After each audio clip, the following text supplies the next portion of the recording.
the Baen Free Radio Hour.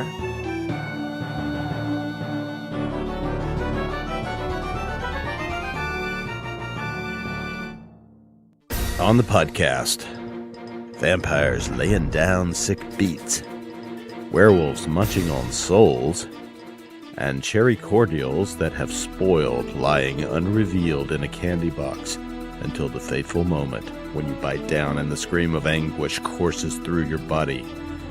Plus part 37 of our complete audiobook serialization of Larry Correia's Hard Magic.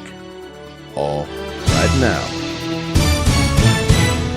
Welcome to the Baen Free Radio Hour podcast. It's an honor to have you along.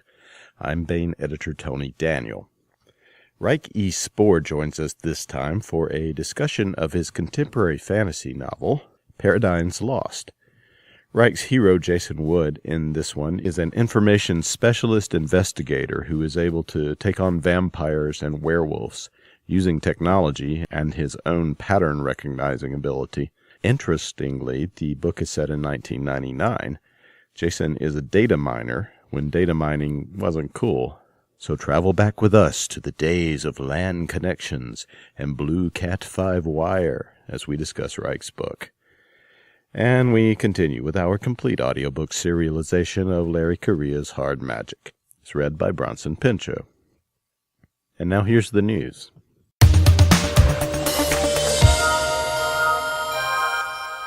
The December mass market paperbacks are at booksellers now.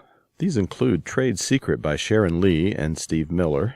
This is the latest entry in the Liaden Universe series. The readership for the Liaden books has been steadily increasing as more and more people find out about them. And I happened to hear the other day that David Weber is reading through the series and he loves them. Also in mass market format is The Man Who Sold the Moon and Orphans of the Sky by Robert A. Heinlein, with an afterword by Mark L. Van Name, author of the John and Lobo series. Finally, Book 2 in John Ringo's epic zombie science fiction series Black Tide Rising is out at booksellers. This one is called To Sail a Darkling Sea, and it is the sequel to Under a Graveyard Sky. One other thing I thought I'd mention, we have been offering David Weber signed limited editions bound in leather as we reissue the early books in the Honor Harrington series. Coming up in the summer of 2015 is Field of Dishonor, which is book 4 in the series. Now, these truly are limited to 1,000 copies, and they all sell out. It would be a good idea to pre-order if you want one, like now. You can pre-order at an online retailer or at your local bookstore. These orders are the ones that get filled first. Plus, there are a few unsold copies of A Short Victorious War leather-bound signed edition, which are still out there and are grabbable. And, of course, all the December mass markets make great gifts as well. Trade Secret, To Sail a Darkling Sea, and The Man Who Sold the Moon are now available at booksellers everywhere. I want to welcome Ryk E. Spoor to the podcast. Hi, Ryk. Hi, how you doing, Tony? Ryk Spoor is the author of Baen books, including Digital Night, the Arenaverse novels Grand Central Arena, and Spheres of Influence. And you have a new one under contract. What was the name of that one going to be? The tentative title for that one is Challenges of the Deeps. I'm not absolutely sure that that's what's going to stay, but that's what I'm working with right now. He's also the author of epic fantasy adventure Phoenix Rising and the upcoming Phoenix in Shadow. With Eric Flint, he's the co-author of the hard science fiction Boundary series, including Boundary, Threshold, and Portal. Upcoming in February is Castaway Planet, which is set in the Boundary universe, but starts another story cycle there. Ryk is also the author of contemporary fantasy Paradise Lost, which is out now at booksellers everywhere. So, Ryk, let's get down to the really important stuff. In your acknowledgments, you thank the Butcher of Baen for help. I want to know if you mean me or the copy editor. Neither one, actually. I mean Eric Flint. Ah, the Butcher of Baen, Eric Flint. By insulting his editing and calling him a butcher, cleverly convinced him to publish to get Jim to publish me. So. Yeah. Who was the author you were disagreeing over? He was editing some of them. I'm trying to remember his name. It's not... Schmitz. James Schmidt. Yeah. And it was specifically the Tells the Amberdawn stories as first part of the Schmitz release. Someone released a version of a message that Eric had written about the editing, and whoever released it had cleverly edited it to make it look like Eric was basically saying, "Yeah, I know better how to write than this Schmitz guy, and I'm going to fix everything that's wrong with it." So naturally, that started flame war. So the Butcher of Baen gets thanks because without that flame war and subsequent communications that we had never been published. Well, or at least I wouldn't have been published that way at that time. Eric thought that even though you both disagreed on a particular point, that you were being quite reasonable, and he liked the way that you wrote. Well, actually, what happened was that after we had established our relationship as being honorable adversaries, friendly communicating, it happened that we found out that I lived roughly where his mother-in-law lived. So when he came up, he came for a visit, and while he was here visiting, Kathleen, not me, brought up the fact that I was writing, because I would never dare do that. I would have considered it, terribly intrusive.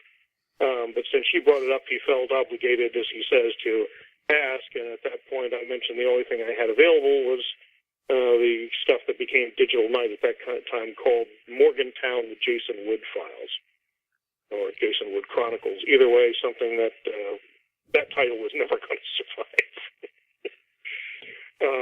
But he said he'd take a look at it, and then he turned out that he really liked it. Matter of fact, he intended to read only one section of it and give his judgment, but he found that he'd read the entire thing, which to him was pretty much the sign right there that this was very publishable. It's always good when you can't put it down.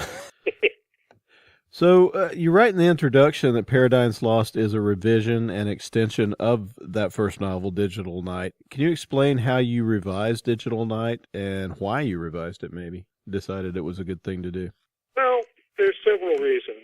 I suppose the primary one was that when the rights reverted to me, after it had been out of print for a while, and Baen handed them back to me, I realized I'd gotten to be a lot better writer than I had been, because Digital Night, a large chunk of that wasn't even written when it was published. It was written a decade and more before then. Matter of fact, the original ideas that made the first major stories in Digital Night I first had in the late 70s.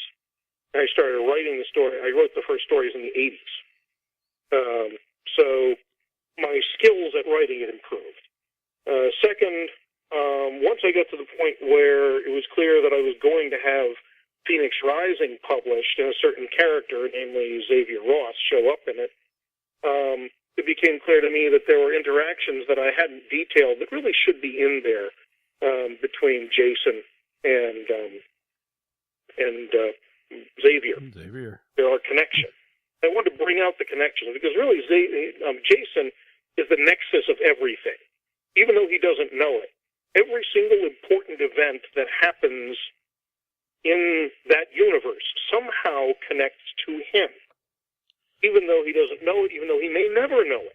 He may never know that because he did this and that and the other thing, these things happened maybe 150 years later, but he's the one, the nexus of all weird events that happen. Can you explain the Zarathan universe that this is a huge sort of world building thing that you've been at for years and years, and you connect a lot of your books together through it. That's right. I've been working on it for, 37 years by now. Zarathan is the center of it in the sense that I spent more time working on Zarathan, which is the epic fantasy type world where Phoenix Rising and its sequels take place. But once I did that and I wanted a connection to Earth, I had to figure out how those connected. And it all goes back 500,000 years to the civilization of Atlantea, the greatest civilization of humanity, and its connection with the greatest civilization currently on Zarathan, which was the Empire of the Sarans, the Children of the Dragons. And there was a force which decided it was time that these things got brought down for various reasons. And when they came down, it devastated not only Zarathan, but the rest of the galaxy, which was part of the Atlantean Empire. I couldn't even begin to explain the whole thing, but the idea is that magic was sealed away from its connection with Earth because Zarathan was sealed away from it. It's almost, but not quite, impossible to get from one to the other right now in the time frame of when Digital Night starts and when Phoenix Rising starts. Mm. And part of one of the stories that I hope to tell, which is the Spirit Warriors trilogy, which involves Xavier Ross and his friends that show up in Phoenix Rising and in Paradigms Lost, will be the breaking of the seal that keeps magic away from the world. When that happens, both worlds change, and the change can be earth-shaking. I've actually written one story, one novel that takes place after that. Some of the details of it may change, but it's actually more a superhero novel than anything else because, well, again, getting into this, I could talk about this literally for hours, explaining how everything works. Yeah. Well, this is, I mean, a lot of your creativity sort of arises from you just working this stuff out in your mind. Yeah, I try to build a universe that makes sense, that everything connects to everything, and there's certain beings, powers, and elements that turn out to be the major drivers of the events that we get to see in books. One important aspect that I try to bring out in Phoenix Rising especially was that you can have the greatest heroes that you can imagine, but one group of heroes can't fix everything, and there will be many groups of heroes that have to fix things, so that you see different groups of heroes cross paths in Phoenix Rising, even though we're focused on the one group with Kyrie and Tobamar and Poplock.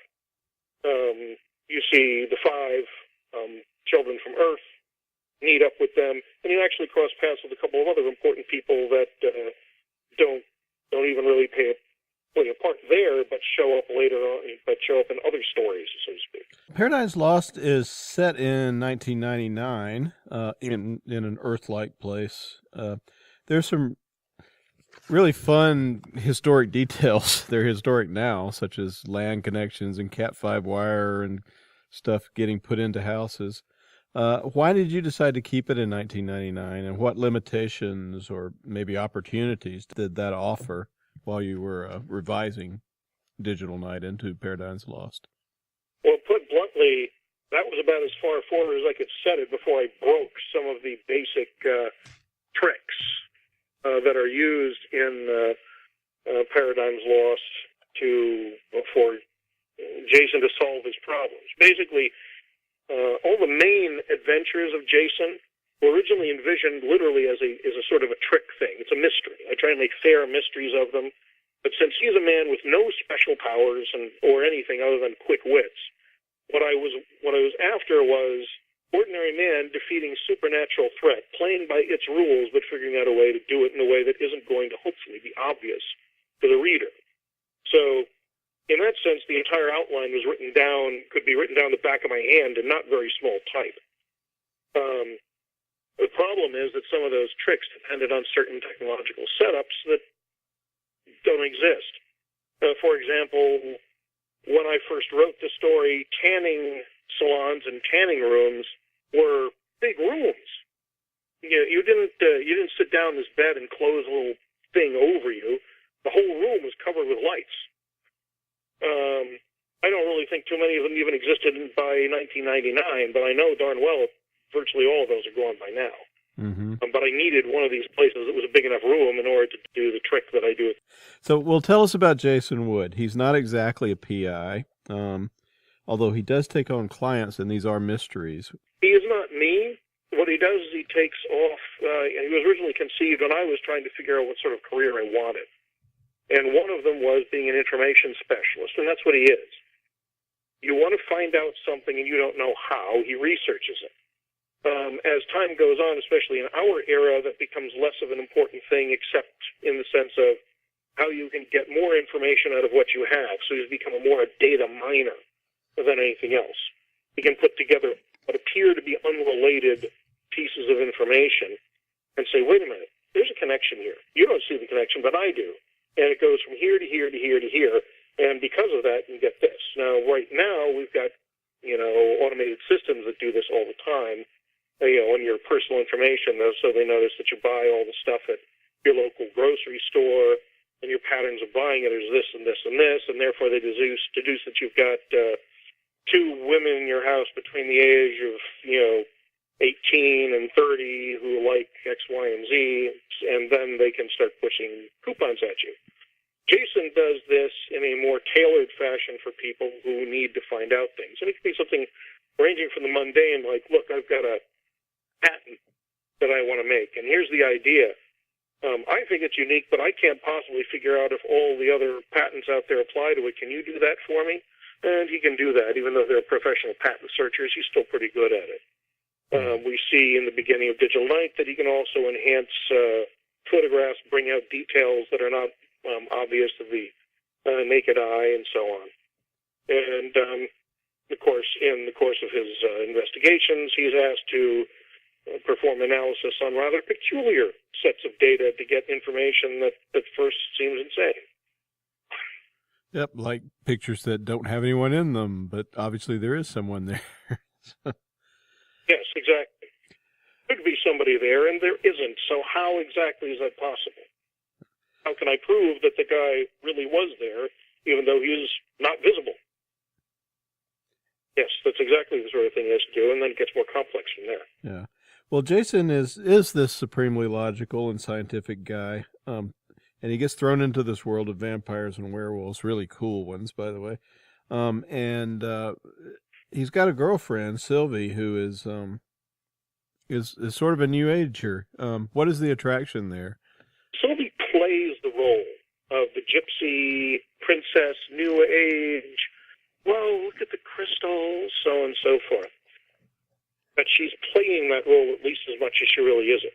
She does have inherent mystical talent, as we see in the book, but she is quite hard-headed, rather like Jason, except that she started with a power. She found quickly, even when she was very young, that she actually did have this ability to sense when things were dangerous, when something was wrong. It was infallible when she focused on it.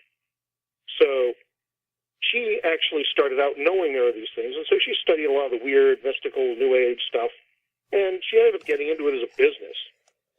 But she loves playing the innocent airhead because it actually gives her an advantage. Jason finds her attractive because of the contradiction between her loving to act this way and her, at the same time, completely practical, hard-headed behavior. And, of course, the mysterious fact that she really does seem to have something that contradicts everything that he knows. Mystery is always attractive to Jason. Yeah. Even when it's about to get him killed, it's always attractive to him, which is why he keeps getting involved in these things. Yeah, well, she is a hard-headed, for a new ager. She's hard more. Yeah. I know. Nobody takes advantage of her, and she doesn't let Jason tell her that she's wrong when she knows that she's right about something. No, you don't want to mess with her if you really get her mad. Similarly, if you hurt her, you really don't want to see Jason that mad either. It's one of the few things that will get him to go all out against you. Yeah. Values her immensely. Now, the sort of pièce de résistance is in the novel is this wonderful character, Vern Domingo. Don't want to give too much of his origin away, which is extremely cool, and we find out in the book. But tell us about this great character. Well, Vern, I wanted a cool vampire in this novel. How can you write a novel that has vampires at all if you don't have one of them that's cool? So, of course, I took as my first model what I thought at the time were the coolest vampires around, which were Frank Langella's depiction of Dracula and Fred Saberhagen's version of Dracula. The Holmes Dracula File, An Old Friend of the Family, those books. Yeah. I said, this is what I want to project. An old, very noble man, but an extremely dangerous being at the same time. He's not somebody you want to mess with, and far more powerful than you think he is. In the end, Vern became much more than just that sketch. The initials, of course, I took directly from Vlad Dracul, VD. I wanted him to have the same initials, and in fact, originally, I toyed with the idea of making him Dracula. But as I was working with him, I said, no, there's something more to him. And then when I was working on the rest of my universe, I suddenly realized where he fit. And once I knew where he fit, I said, oh, okay, that's who he is. And then I could work with him and build him up. And as you say, we probably don't want to give away the origin to people who might read the book because it's more fun to find it out when you get there. Well, he's very sympathetic, but at the same time, he's very scary. He's not somebody you want to mess with. You find that out especially in lawyers, ghouls, and mummies. You get to see Vern when he's really mad. No, you don't ever want to mess with him. There's very few beings on that planet that want to, if he decides that he's no longer playing games with you. Yeah. Well, there's also werewolves in this world. Can you explain how they work? They're pretty scary and they're rather powerful. They are in some ways the single most powerful monsters ever. They are terrifying for many reasons. They are essentially invulnerable except two things. One, silver. You can kill them with silver. Two, the ability, life-draining or destroying, energy-draining or destroying powers. Because they are beings that are both energy and matter. And they live by eating energy. They prefer life energy, the energy of souls, magic, and other things of that nature. But they can eat anything. So, hit them with a machine gun, hit them with a bazooka, hit them with a thermonuclear weapon, doesn't matter. It's not going to kill them. They will reform and they will come back after you. Fortunately, they are vulnerable to silver, otherwise they'd take over everywhere. Their leader is really the worst one of all. In fact, he's far worse than Paradigms Lost really lets you get a look at. You start to get a hint of it really at the end in the final story, Trial Run. You get a look maybe at the way he really works, but you don't. It won't be until later that you really find out what he is and just how powerful he can be when he chooses. He's really interesting because he is so old and so jaded that when we meet him in different incarnations, whenever he is doing a different plan, he will have changed his power set and his abilities specifically for that particular mission, judging where it gives the heroes a small but real chance to actually kill him. Because it is so boring to have no chance to lose. It's like playing solitaire and cheating. So he makes sure that there's some way for him to lose. He is that bored with existence. And he's also willing to kill you for making one mistake. If you stop interesting him, it's not a good thing. No, it's basically your soul, if you're lucky, your soul will be shredded and consumed. Yikes. If you're not lucky, he has something worse for you. A cool trope of the book is that Jason uses tech to find and beat these supernatural beings. He figures out a way to identify werewolves, which they're hard to even identify when they're in their shapeshifted form. He puts an internet into, or at least a LAN into Vern's vampire lair. I was wondering, like today, if Jason is still around today, which he might be, I suppose. We talked about data mining and such. What would he be doing now to track down supernatural types? Well, right now, he'd be able to, first of all, take advantage of the immense amount of data that's already out there. But by that point, if I was to continue writing it, you already see that he gets certain connections to government agencies.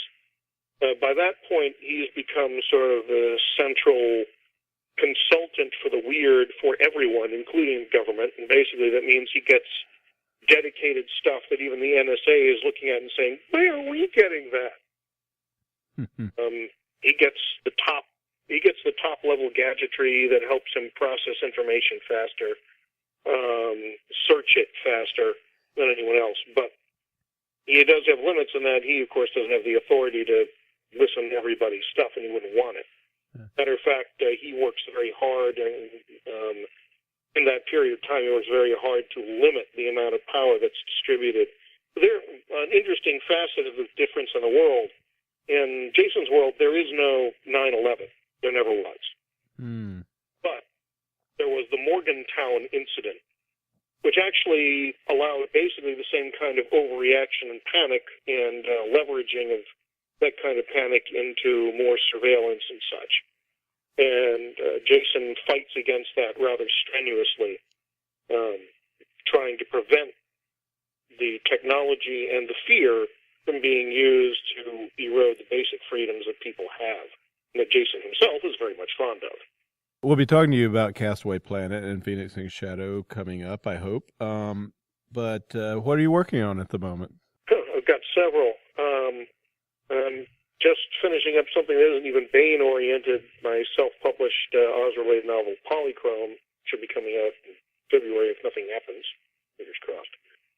For Baen, I'm working on the sequel to Castaway Planet, which I'm currently calling Castaway Odyssey. And the final of the Phoenix books, Phoenix Ascendant. I'm past novel length on both of them, technically, but still have a long way to go before I get them finished. I have started the first two chapters of what is the strangest thing probably that I've ever had contracted or am going to write, called The Ethical Magical Girl, first volume, Princess Holy Aura. I'm not sure that I could describe that a lot of time. Let the title of it speak for itself. And I'm setting up for writing the third Arenaverse novel we mentioned earlier, Challenges of the Deeps. We've got a couple of other things that I'm thinking of doing, but I haven't moved forward on them, other than a couple of outlines, which I think you've already seen. Well, I'm really looking forward to seeing how Phoenix, story of Phoenix and Tobamar and Popluck comes to some sort of resting point, I assume, in the third book. I will say the climax of that trilogy is one that I have known since 1991, and I've been waiting that long to write it. So by the time it gets published, it will have been 23, 24 years. Yeah. Since I knew what had happened in that conflict. So it's like a fine wine climax. Very much. Vintage. I hope so. I hope it's a fine wine and not a vinegar. So any plans to write more Jason Wood stories? Well, I've already done the one that you've got up on the site now, which follows all the events in Paradigms Lost, titled Bait and Switch. Oh yeah, I totally forgot that. We have a story up on the website right now for free, set in this universe. Yep, right now for free, and it follows immediately after the events in Paradigms Lost. So I plan to write more Jason Wood stories anyway, but obviously if Paradigms Lost does well enough, then I will have more incentive to write them now. If I want to get to basically I want to kill Viragar. In order to do that, I have to get past 3 goalposts of writing. And some of those goalposts do indeed involve writing more Jason stories to get him up to a certain point where the final confrontation with Viragar has to happen. That confrontation will not just be between Jason and Viragar. It'll be basically everybody who matters versus Viragar. And not everybody's going to survive that one. And I can't wait to kill him because I really hate him. I mean, I like him as a villain. Yeah. It took me 20 years to invent him. But as soon as I invented him, it's like, oh, I can't wait to see you die because you really need to. He's very menacing. This is the werewolf in the story, or whatever, the energy soul-eating being. It's just called the Werewolf King. He has other names and other places, other planets, other... Zarathan, the Saurons and so on have other names for him. Their name for him is Yed Klamar Lilonim Gas, which roughly translates to Nightfawn the Light Slayer. Uh-huh. So there's a million different names for him. Yeah. None of them nice. Well, his nastiness and his power certainly comes across in the book. Jason has to face this dude and has to find a way to survive. And there he is at his apparent weakest. That is the weakest you will ever see him, because he was playing a role fit for a almost mundane world. If you see him in Zarathan, he's vastly more powerful, and that doesn't even begin to approach what he can do if he really wants to. That you won't see probably until, hopefully, I get to write that story that I call the grand finale, but the title of it will probably be something like Wolf's Dominion. But until then, you won't actually see what he really is and what he can do. I got the feeling that you'll write it one day. You seem to tenaciously get things that you thought of in the past into print sooner or later. Well, you guys still haven't taken my space opera yet, Demons of the Past. So I may have to self-publish that one, but by God, it's going to get out there, because I spent that one started even before Digital Night did. Well, it takes place after Atlantea fell. It's a space opera with some weird stuff in it.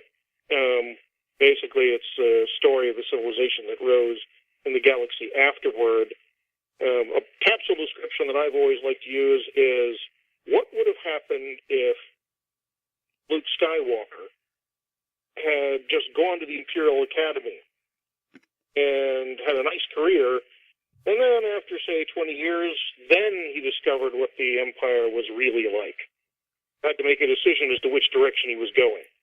That's basically Demons of the Past, although it gets very more complex than that, because it becomes political maneuverings as well as spy, intrigue, and a whole bunch of other stuff, coming down to a conflict of Doc Smithian proportions at the end. It's another battle I really want to write that involves literally hundreds of thousands or millions of ships in one huge combat. Well, it sounds cool, and I'm sure that eventually it will see the light of day. But the book that is out and has seen the light of day right now and is in books at booksellers everywhere is Paradigms Lost by Ryk E. Spoor. Ryk, thanks so much for being with us this time. Thank you very much for your time, and I'm very glad that I can finally have this perfected version of it out there.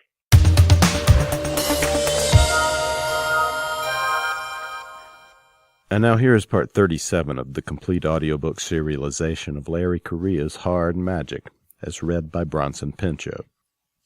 This portion of Hard Magic is provided by Audible.com. Get the complete audiobook at Audible.com now. If you're not a subscriber, you can get the entire audiobook free or choose from more than 100,000 other titles when you try Audible free for 30 days. Here's the setup for what's coming up. It's the 1930s in America, but it's an America that has been magically changed. In the 1860s, a handful of people from all walks of life were visited with special magical talents, and each generation more are so affected. These people are called actives. Most actives use their powers for good, but some do not. Jake Sullivan is a private eye. He's also a former soldier, an ex-con, and an active heavy, the type of active who controls the force of gravity. Jake has been recruited by a mysterious secret organization of actives dedicated to seeing humanity through a possible magic-based apocalypse. They are known as the Grimnoir Knights. If the Grimnoir are to be believed, the evil forces of magic introduced into the world have reached a peak, and the apocalyptic finale for humanity may be about to begin. Here's Bronson Pinchot with part 37 of the complete audiobook serialization of Larry Correia's Hard Magic.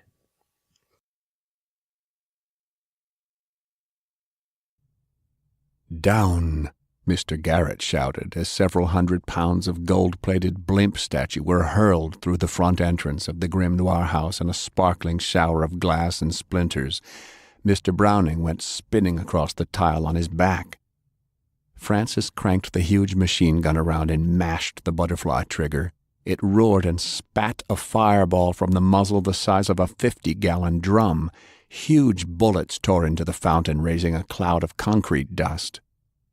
The bull monster came out of the hole with water steaming from its burning hide. It jerked as the bullets hit. black smoke shooting from the wounds.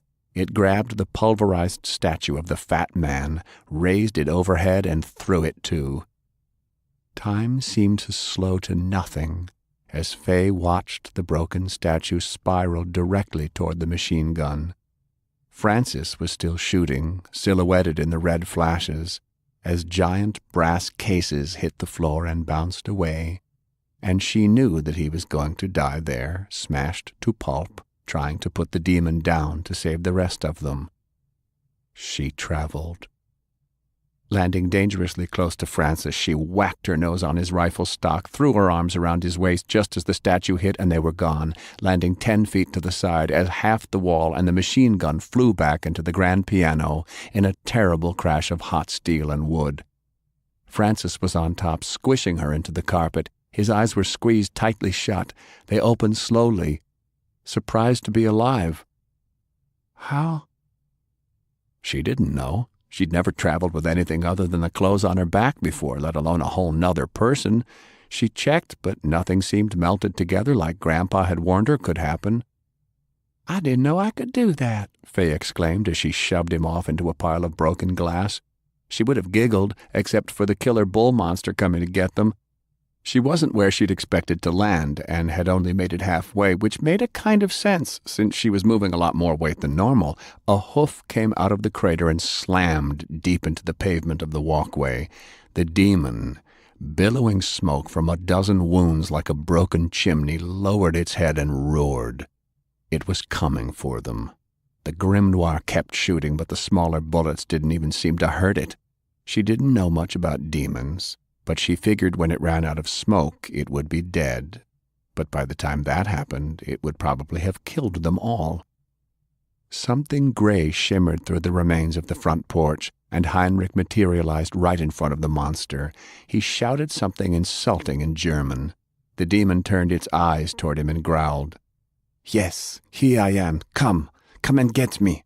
He shot it with a skinny-barreled pistol. A 3-clawed hand swung, and Heinrich turned blurry right before impact, and it zipped through him. He ducked under the next attack and rolled across the grass, his long coat flapping behind. "What's he doing?" Faye asked. "Buying us time," Francis answered as he pulled himself up. Heinrich turned gray as the demon lowered its head, snorting in rage, and threw horns through him.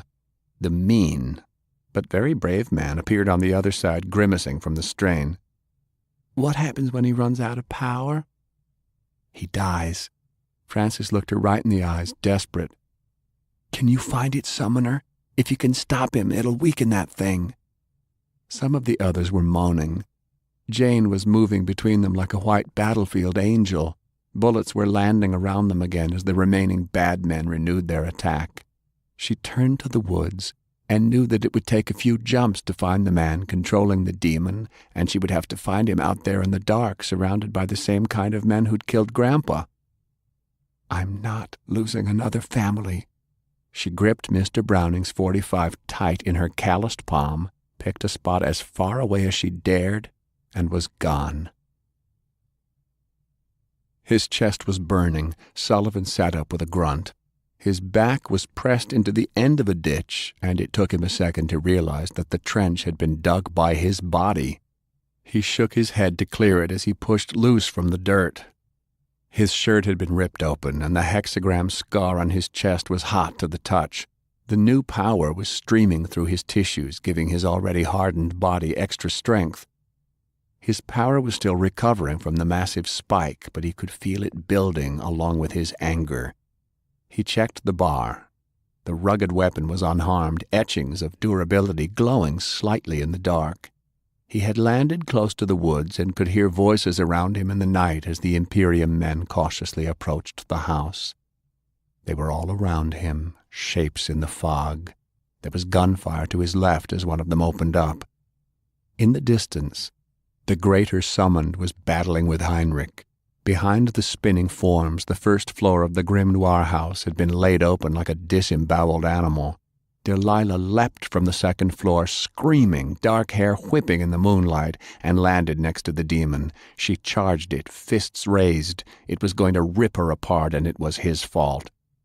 "Damn it," he muttered, rising. Now I'm mad. He came out of the trench, covered the short distance to the man shooting the submachine gun, raised the heavy bar overhead, and shattered his skull.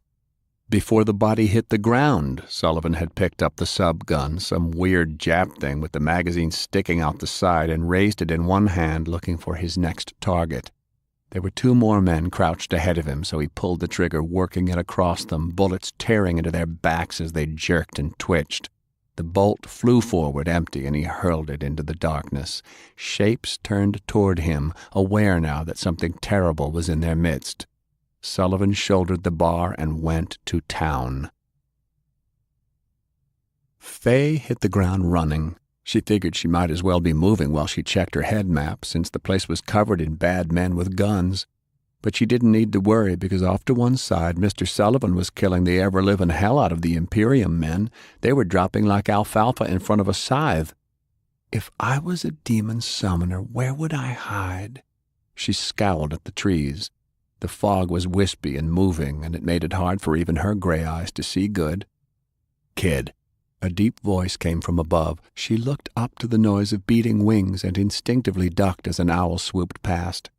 120 yards due east, Lance shouted through the bird. "Careful, there's 3 of them." She could travel that in a few hops. Back at the house, the demon roared its fury, and she knew she didn't have much time. Maddie stalked back and forth, enraged. Several Grim Noir were tangling with the severely damaged Bull King. His goons were dropping like flies.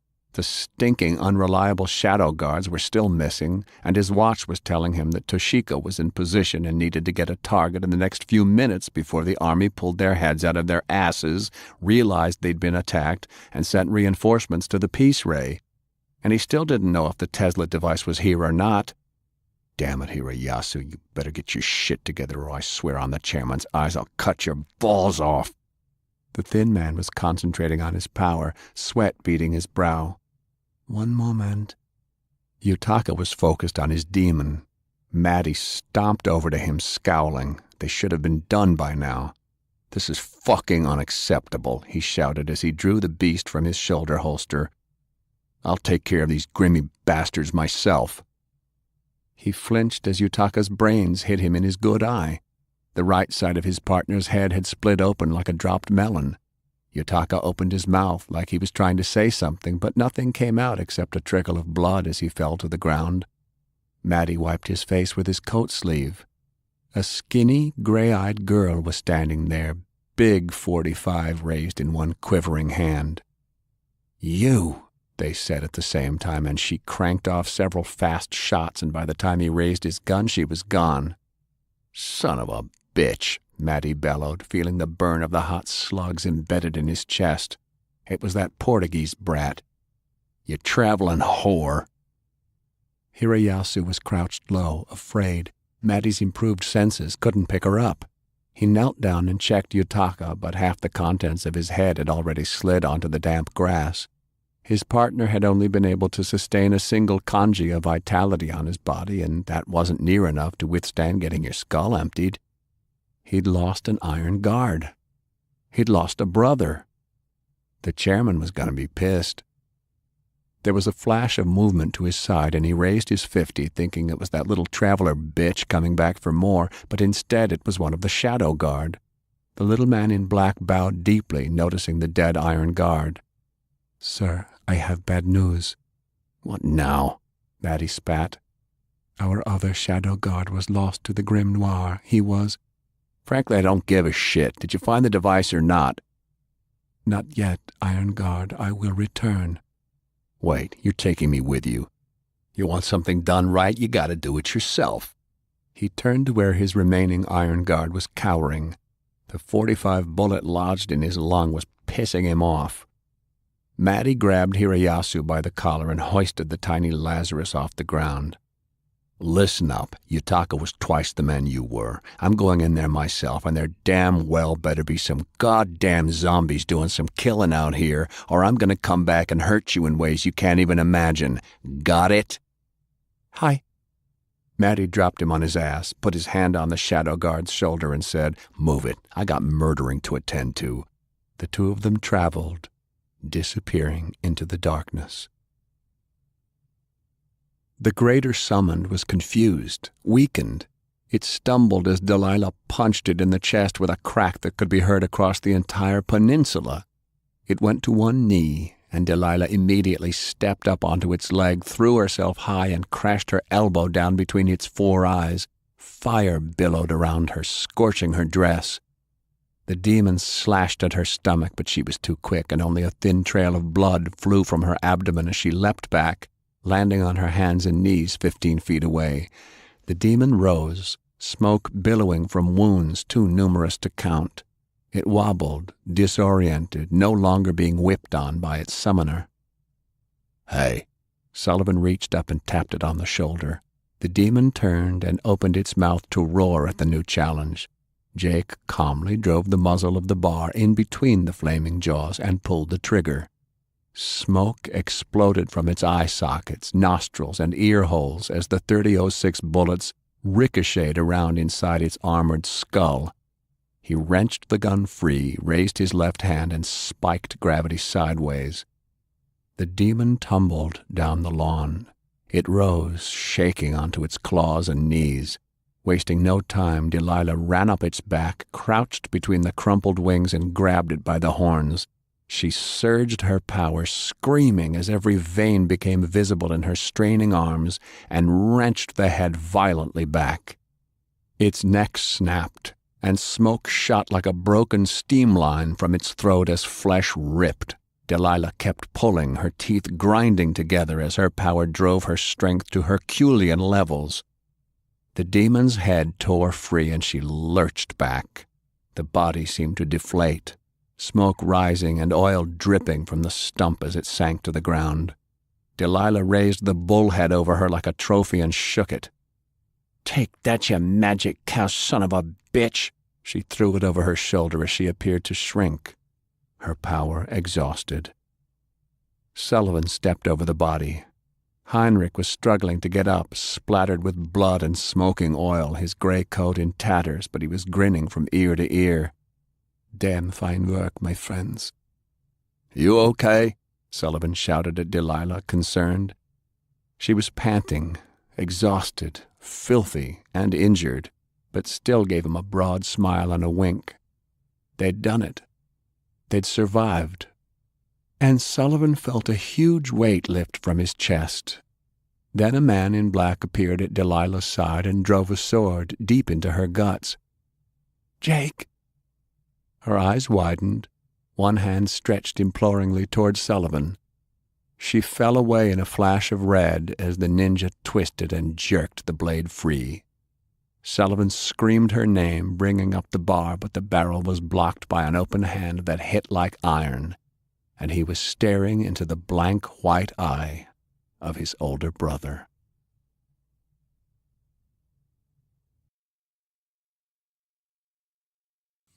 That was part 37 of the complete audiobook serialization of Larry Correia's Hard Magic, as read by Bronson Pinchot.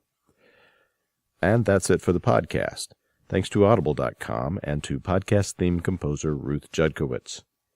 And a howl of thanks and praise from 10,000 werewolves who serve the cause of light and who restrict themselves to eating only vegetarians, and an extra 238,900-mile spool of Cat5 wire thrown in because the Great Lunar Landing Project was canceled after the aliens jacked in and used the internet to watch too much Minecraft, and to check their Facebook status every 5 minutes. To Ryk E. Spoor, author of contemporary fantasy Paradise Lost. Please join us next time, here at the hammering heart of science fiction and fantasy storytelling, and keep reaching for the stars. We're Santa's elves in the workshop, making lots of toys for good girls and boys.